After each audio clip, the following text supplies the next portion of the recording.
برات از شنبه تا پنجشنبه شبا لج کردی که لج کردم باهات بدتر چی میشم بدتر باهات دارم از فیلم ها رو توی گوشیم سیکشتی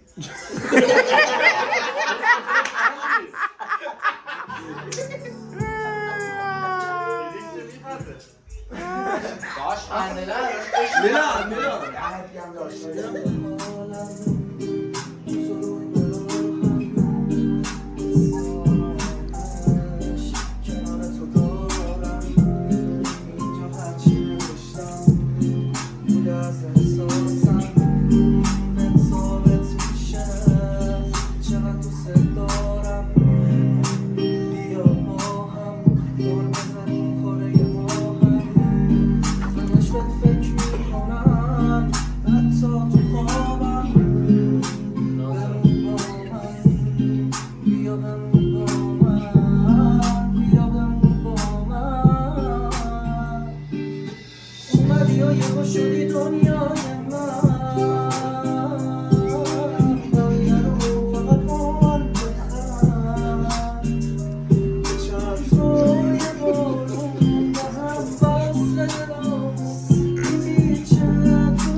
چرا نموندی پیشم چرا این درد تموم نمیشم